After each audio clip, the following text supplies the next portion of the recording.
menaikkan BBM. BBM itu yang luar biasa kenaikannya. Ya, kalau naiknya 500 gak sakit. Ini naiknya 2000-an, 2,5, 2500. Itu kan berimbas dengan kebutuhan-kebutuhan yang barang-barang lain, jasa-jasanya, angkutan-angkutan. Walaupun ada kompensasi katanya, bantuan-bantuan sosial, ya uang-uang itulah yang dapat, bantuan-bantuan. Padahal imbas ini berbagai lapisan kehidupan masyarakat yang terkena imbas. Bukan imbasnya uang miskin baik. A'udzu billahi minasy syaithanir rajim. Bismillahirrahmanirrahim.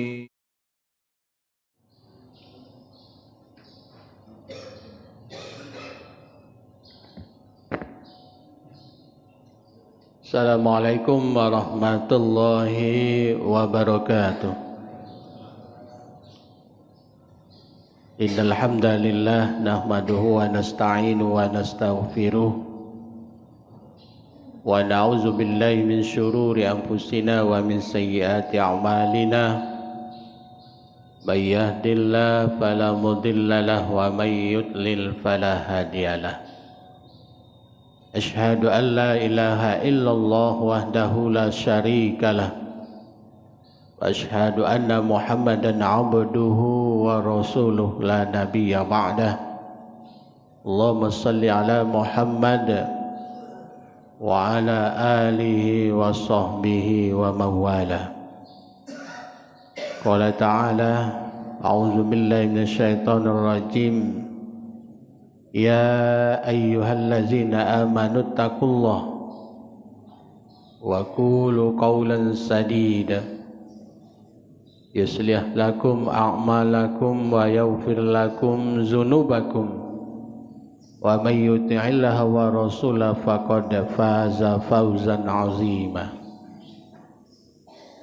Inna 'aradna al-amanata 'alas samawati wal ardi wal jibal فأبين أن يحملنها وأشفقن منها وحملها الإنسان إنه كان ظلوما جهولا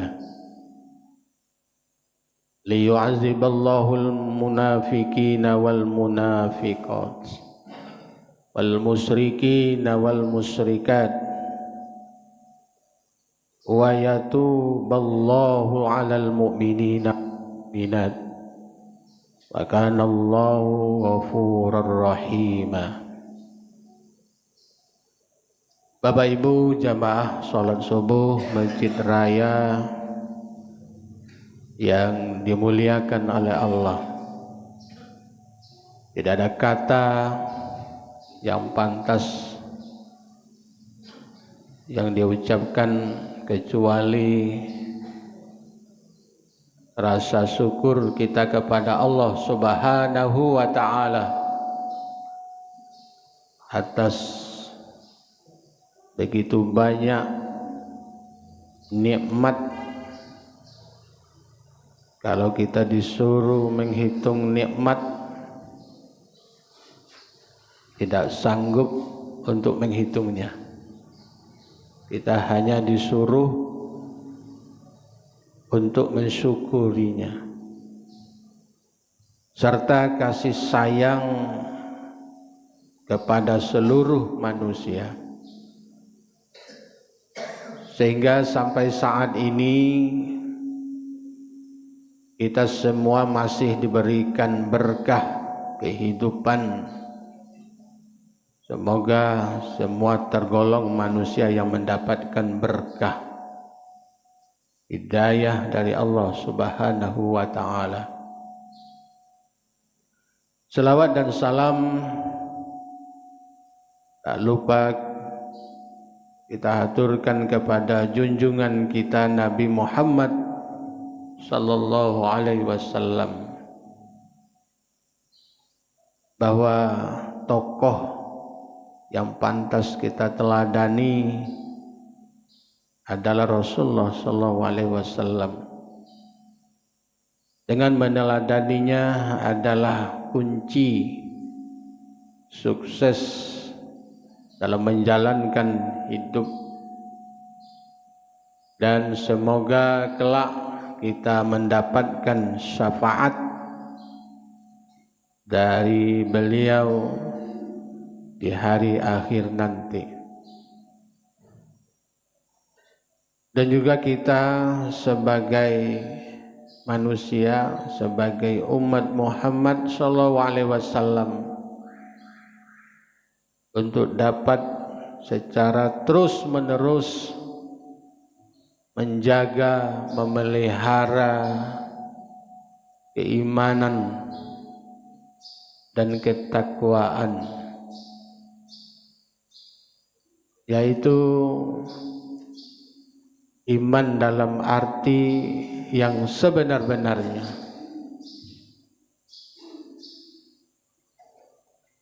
dan takwa dalam arti yang sebenar-benarnya, yaitu dapat menyambungkan hablum minallah wa hablum minan nas, baik hubungan kita dengan Allah, juga baik hubungan kita dengan sesama manusia. Itu artinya keseimbangan.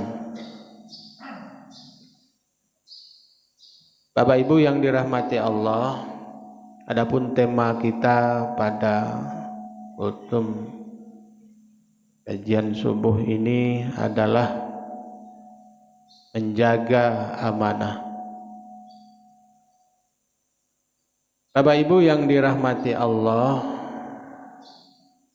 manusia adalah makhluk ciptaan Allah, sekaligus diberi oleh Allah amanah. Amanah yang begitu besar, yang harus dilaksanakan. Di balik semua itu, Bapak Ibu, amanah merupakan sesuatu kepercayaan yang begitu besar, begitu berat.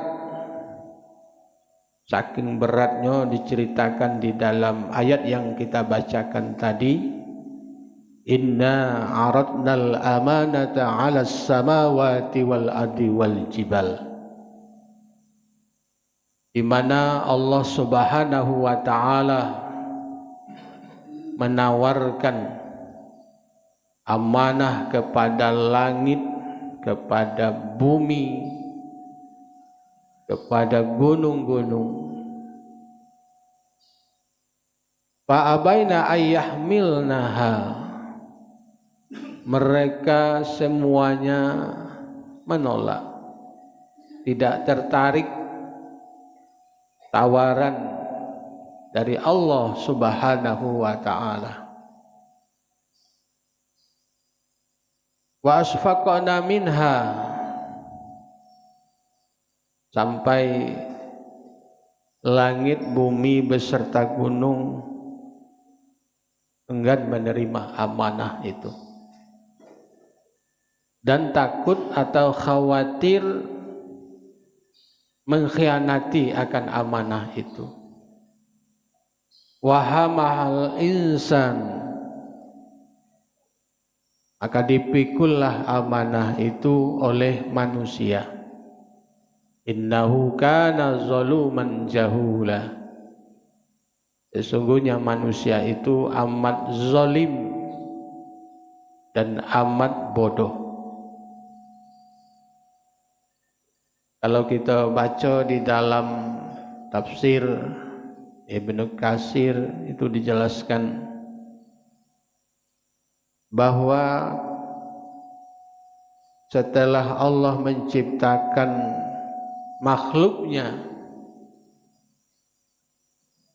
baik itu langit, bumi, beserta gunung, jin, manusia, malaikat pun sekalipun, Allah hadirkan mereka bersama-sama. Setelah itu Allah menawarkan amanah kepada mereka semua sebelum menawarkan amanah itu kepada manusia.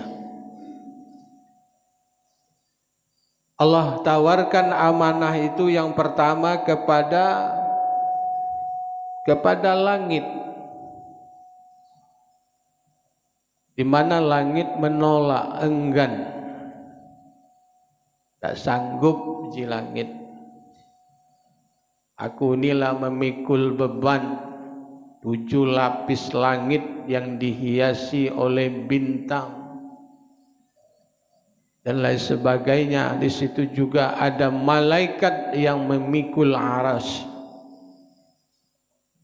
Ini belah tak sanggup, ditambah lagi nak mikul amanah,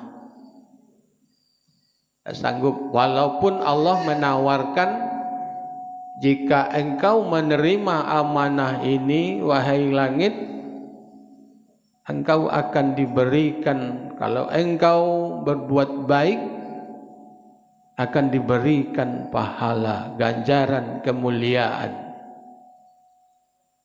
Dan jika engkau berbuat salah, berbuat keburukan, bahwa engkau akan disiksa. Namun langit menolak, tak sanggup.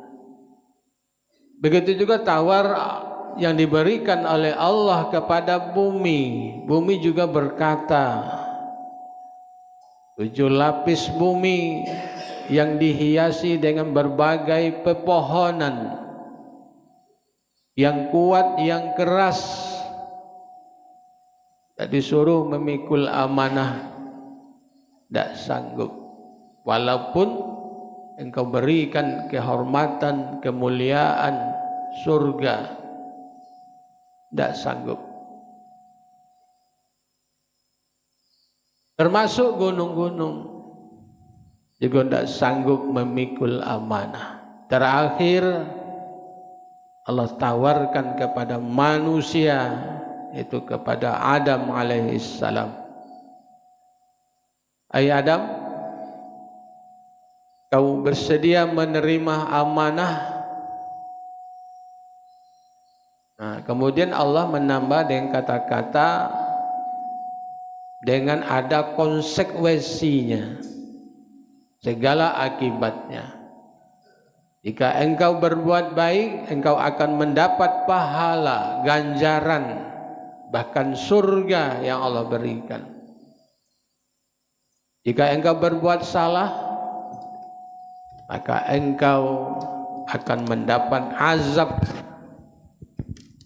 dari Allah Subhanahu wa ta'ala. Lalu diterimalah oleh manusia ini, oleh Adam. Kalau menurut tafsir itu baru diterima mandat amanah dari Allah, dari waktu asar ke waktu malam Adam sudah melakukan pelanggaran. Ketika dia ditempatkan di surganya Allah, puji Allah, silakan engkau menempati tempat yang penuh dengan kenikmatan ini, tetapi ada satu syarat, jangan kamu dekati yang satu itu. Itulah buah khuldi. Itulah manusia, Pak. Baru sebentar menerima amanah dengan segala konsekuensinya, akibatnya lah melanggar. Itulah manusia. Jadi manusia ini memang amat zalim, amat bodoh menerima amanah ini. Namun demikian, manusia diberi kesempatan oleh Allah untuk kembali ke jalan Allah. Jika mereka berbuat salah, Allah tidak langsung mengazabnya. Di situ letaknya Allah Maha Karim, Maha mulianya Allah. Sebesar apapun dosa manusia, Allah tidak langsung memberikan sanksi, tetapi Allah memberikan kesempatan kepada manusia untuk kembali ke jalannya. Inilah di ujung ayat tadi, liyu'adziballahul munafiqina wal munafiqat wal musyrikina wal musyrikat.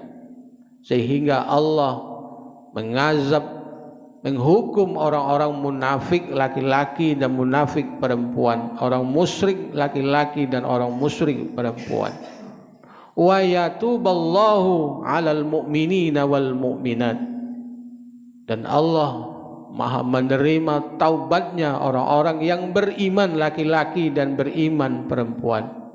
Wa kana Allah ghafurur rahim. Sungguhnya Allah Maha penerima taubat, Maha pengasih, lagi Maha penyayang.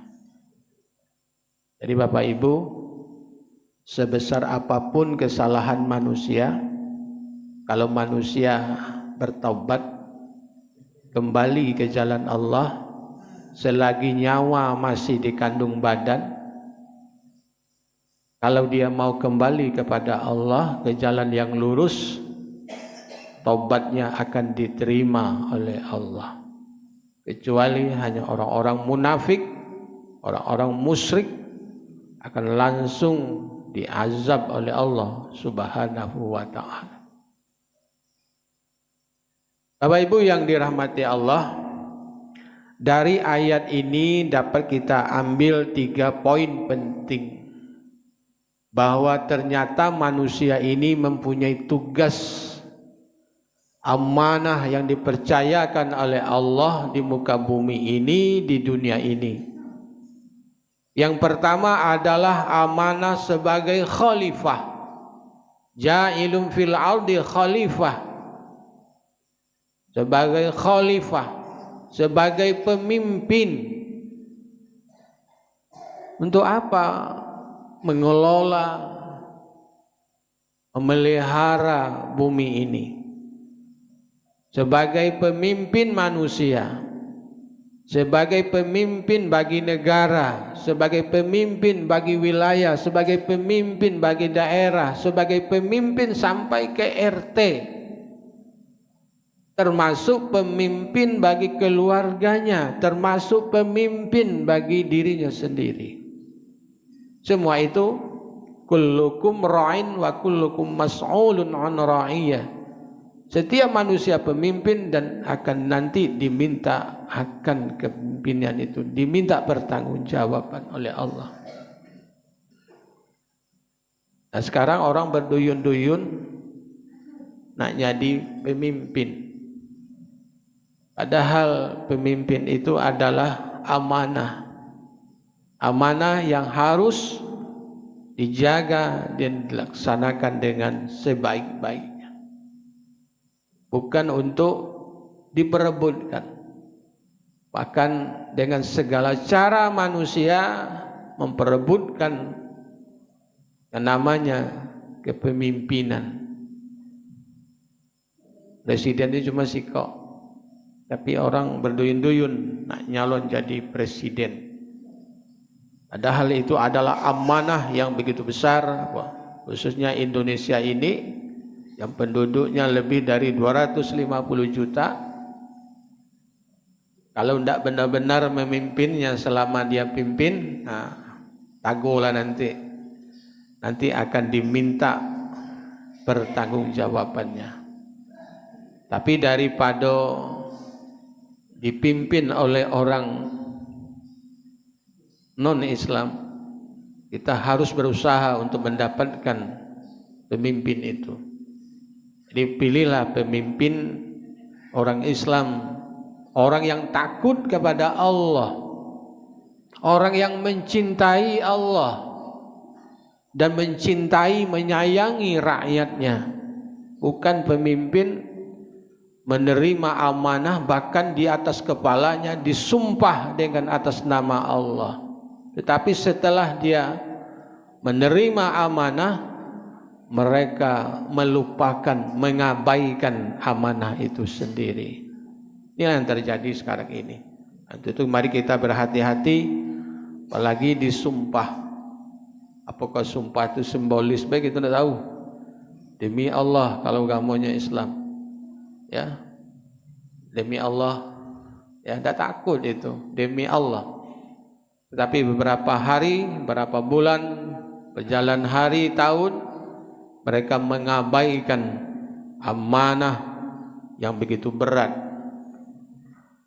Langit, bumi, gunung tidak sanggup menerima tawaran Allah. Tapi karena manusia yang ceroboh, manusia yang amat zalim, amat bodoh, diterimalah amanah ini. Walaupun konsekuensinya Allah akan memberikan ganjaran kalau dia memimpin menjadi khalifah, melahirkan kebaikan-kebaikan, kemanfaatan, maka dia akan diberi pahala yang begitu besar, artinya surga yang dijanjikan oleh Allah. Sebaliknya, apabila dia mengkhianati amanah yang telah diberikan kepadanya, bahwa azab Allah itu amat pedih. Amat pedih, Pak. Jangan tak mudah-mudah menerima amanah, bahwa kadang-kadang manusia ini disesatkan oleh yang namanya hawa nafsu, keserakahan, ketamakan, sehingga mereka berpaling dari amanah yang telah diberikan kepadanya. Yang kedua, Bapak, amanah sebagai hamba Allah, sebagai penyembah Allah, dalam arti beribadah kepada Allah. Ditegaskan di dalam surat Az-Zariyat ayat 56. Wa ma khalaqtul jinna wal insa illa liya'budun. Tidaklah kuciptakan jin dan manusia kecuali hanyalah untuk beribadah kepadaku. Jadi Bapak, beribadah kepada Allah itu merupakan amanah. Terutama ibadah-ibadah yang berkaitan dengan ibadah mahdhah, ibadah wajib. Contohnya salat. Salat itu adalah amanah. Amanah dari Allah. Ya, walaupun manusia ada yang memang betul-betul melaksanakannya 5 waktu sehari semalam, ya, ada juga yang bolong-bolong. Padahal itu amanah. Dengan beresiko, kata Allah, apabila dia sudah balik dan berakal, orang-orang yang taklif dibebankan hukum agama kepadanya, sedangkan dia tidak menjalankan aturan agama itu, maka dia akan berisiko mendapat dosa. Dosa itu kalau dia tidak bertaubat kepada Allah, maka dia akan mendapatkan azab dari Allah Subhanahu wa ta'ala. Betapa banyak orang yang meninggalkan, meremehkan, mengabaikan sholat yang 5 waktu itu. Ya, kadang umur yang sudah begitu panjang yang diberikan oleh Allah kepadanya, namun tidak dilewati begitu saja dengan mubazir. Sholat dah, kapan sholat? Kage kalau datang kesadaran, kapan tak sadarnya? Pun nanti sudah dibalut dengan kain putih, atau sholat di depan imam jadi jenazah, nah baru tahu rasa. Ya, apa tidak mau sholat, belum sadar, belum datang kesadaran. Padahal kalau dijenguk usianya sudah berkepala 5, berkepala 6, bahkan sudah senja, ya, sudah bau tanah, ada matilah, belum juga sadar-sadar. Nak nyadarinya disolatkan di depan bersama-sama. Solat adalah amanah dari Allah yang konsekuensinya nanti Allah akan memberikan ganjaran pahala yang begitu besar, tempat kehormatan yang setinggi-tingginya oleh Allah, yaitu surga yang dijanjikan oleh Allah Subhanahu wa ta'ala. Jadi salat adalah amanah dari Allah yang tidak bisa dikurangi. Allah mewajibkan 5 waktu Itu gawekan satu waktu. Kapan nak mood baik solat, ndak mood ndak solat. Kalau ada kegiatan-kegiatan ndak solat, lupa solat. Ya. Ada uang sedekah, duduk nongkrong sampai acara selesai. Padahal waktu seperti solat maghrib, solat zuhur, ya, solat wajib lah. Apabila bersamaan dengan urusan dunia, mari kita laksanakan urusan kita dengan Allah. Ya, bukan tidak boleh kita berurusan dengan dunia, silakan saja. Tapi jangan kita mengabai-abaikan amanah yang telah diterima oleh manusia, dan manusia konsekuensinya harus melaksanakannya. Yang kedua, amanah itu seperti puasa, diwajibkan oleh Allah hanya sekali 1 tahun. Itu masih tidak banyak, minta korting itu, ya. Aku puasa kagak baik dengan alasan macam-macam, sakitlah, musafirlah, dan lain sebagainya. Lah lewat pula puasa, tidak juga puasa. Ini amanah, hanya sekali 1 tahun, dibebankan kepada manusia. Karena manusia sanggup menerimanya, ya kita harus dengan segala konsekuensi. Orang yang sudah menyatakan menyerahkan diri kepada Allah harus dilaksanakan ibadah itu, termasuk ibadah zakat. Apabila kita diberi rezeki yang begitu banyak oleh Allah, apabila sudah sampai haul dan nisabnya, wajib dikeluarkan. Bahwa di dalam harta kita itu ada hak-hak orang lain yang tidak boleh kita memakannya, harus dikeluarkan. Kadang lupa, Pak. Makanya waktu kita mendapat rezeki yang begitu lebih, ayo, ada hak-hak orang yang harus kita keluarkan, yang harus kita berikan. Dan banyak lagi, bahwa kita amanah itu sebagai hamba Allah harus mentaati Allah dan menjauhi segala yang dilarang oleh Allah Subhanahu wa ta'ala. Yang ketiga, yang terakhir, amanah sebagai wadiah, sebagai titipan.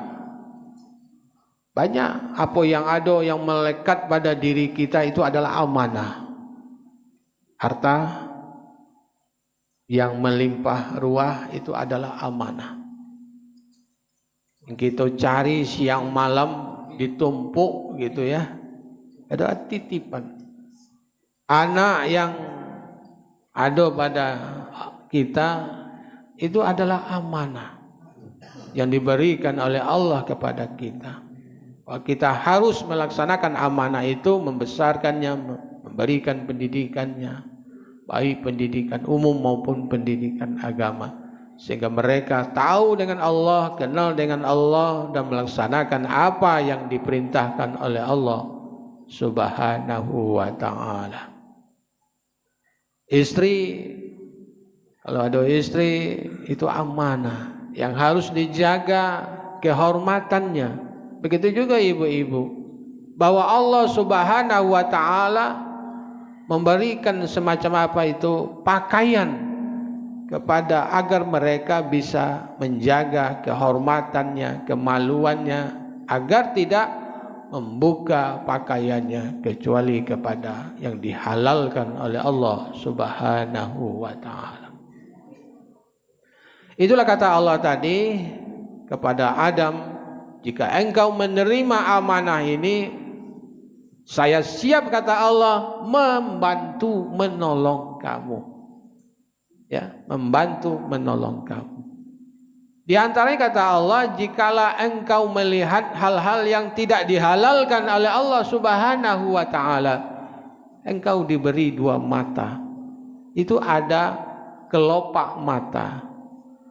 Apabila engkau melihat hal yang dibenci oleh Allah, maka kedipkan matamu, pejamkan kedua kelopak matamu.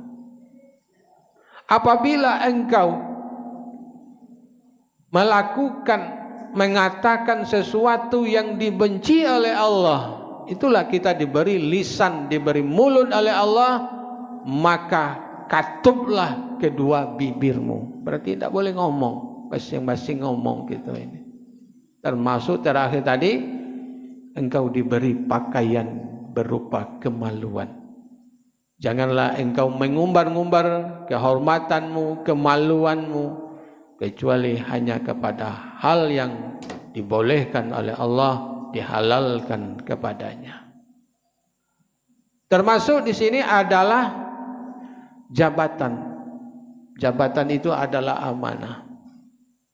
Jadi sudah katakan, walaupun sebagai khalifah, pemimpin, jabatan yang diperebutkan oleh orang sekarang ini mati-matian untuk mendapatkan dengan proses yang kadang-kadang sudah salah, ya, tidak dibenarkan, suap menyuap, sogok menyogok untuk mendapatkan jabatan, sehingga mereka Allah buka kebohongan-kebohongan mereka yang terjadi di negara kita sekarang. Pada minggu yang lalu sudah sampaikan bahwa rakyat itu adalah amanah, bukan beban pemerintah. Ya, amanah itu yang harus, karena dia presiden, menanggung segala kebutuhan rakyatnya yang 250 juta ini. Ya, nanggung, bukan menjadi beban. Sampai saya menonton TV itu banyaknya beban pemerintah ini katanya. Kalau tidak sanggup menanggung beban, tidak usah jadi pemerintah, begitu.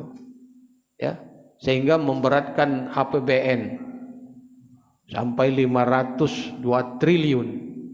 Tidak sanggup pemerintah untuk mensubsidi. Ya, sampai kalau ada ngatakan lah kosong kas negara. Makanya dengan segala cara pemerintah menaikkan BBM.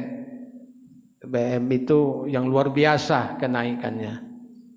Ya, kalau naiknya 500 sakit. Ini naiknya 2000-an, 2,5, 2.500. Itu kan berimbas dengan kebutuhan-kebutuhan yang barang-barang lain, jasa-jasanya, angkutan-angkutan.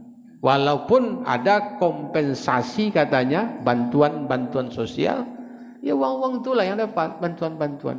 Padahal imbas ini berbagai lapisan kehidupan masyarakat yang terkena imbas. Bukan imbasnya uang miskin baik. Seluruh masyarakat berimbas. Yaitu beban. Tapi kalau pemerintah itu dijadikan sebagai beban, ini sudah kita anggap itu sudah keterlaluan. Ini adalah amanah yang harus dipikul, yang harus dijalankan. Bagaimana akal? Jangan sampai rakyat yang 250 juta ini ya mati kelaparan dengan usaha pemerintah. Mungkin barangkali kalau ndak hidup, tariklah nyawa dewek-dewek, usaha dewek-dewek. Kan ada kata dari pemimpin kita ini, pejabat negara ini, waktu harga minyak goreng naik, jangan banyak ego menggoreng-goreng itu yang digoreng, ya, rebus-rebus wae. Itu kan omongan. Ketika beras naik, apa katanya? Banyak-banyaklah berpuasa, diet. Ada juga ngato pejabat itu cukup 2 pisang sehari. Itu bukan eceng gondok. Ya, bukan omongan yang menyenangkan hati rakyat. Ya,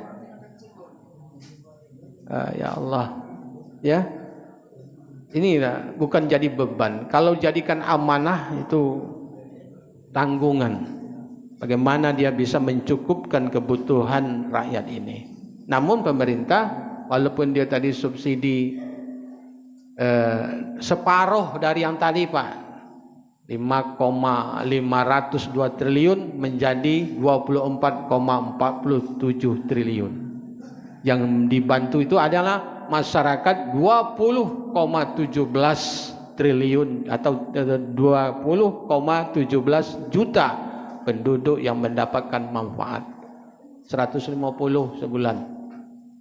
Ya. Bukan itu yang naik. Segala aktivitas, segala apa naik kalau. Ongkos lah mulai naik. Ya, biasanya ongkos 500, sekarang lah 700.